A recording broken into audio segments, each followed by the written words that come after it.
Ustaz, ada berapakah jenis bid'ah itu? Lalu bagaimana caranya mengajarkan teman bahwa bid'ah itu berbahaya?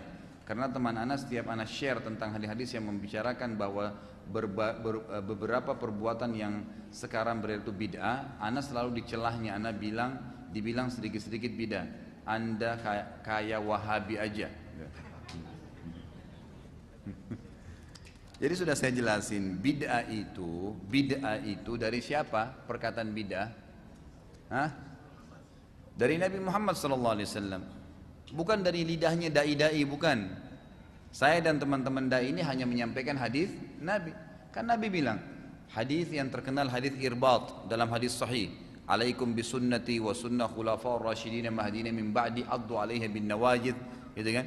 Berpegang teguhlah pada sunnahku, semua tuntunanku, kata Nabi, dan tuntunan para khulafa'ur rasyidin Abu Bakar, Umar, Uthman dan Ali, dan berpegang teguhlah pada sunnah itu walaupun dengan harus gigi geraham kalian, karena Nabi tahu nanti pada akhir zaman ini akan berat orang pegang sunnah Nabi, gitu kan, akan dicela, akan dihina dan seterusnya. Kemudian beliau mengatakan wa iyyakum wa muhdatsatil umur, dan hati-hati kalian dengan perbuatan-perbuatan yang baru dalam ibadah. Ya, muhdatsat ini begini, perbuatan ibadah yang tidak punya tuntunan wahyu, itu muhdatsat. Hati-hati kalian dengan perbuatan yang kalian anggap ibadah padahal bukan ibadah karena nggak ada tuntunan wahyunya, gitu kan. Terus beliau mengatakan fa inna kulla muhdatsatin bid'ah, kata Nabi.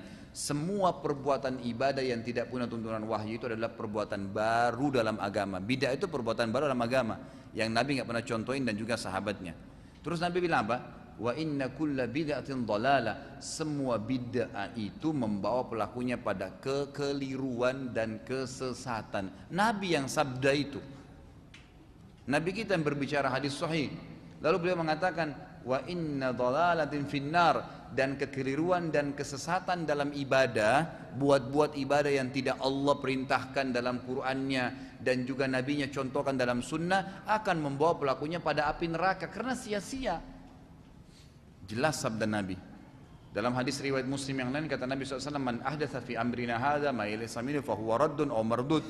Siapa yang berbuat ibadah yang tidak kami contohkan akan ditolak atau tertolak. Jelas sekali. Ngapain repot-repot ibadah yang tidak ada tuntunannya itu, yang ada tuntunannya aja sudah repot dikerjakan.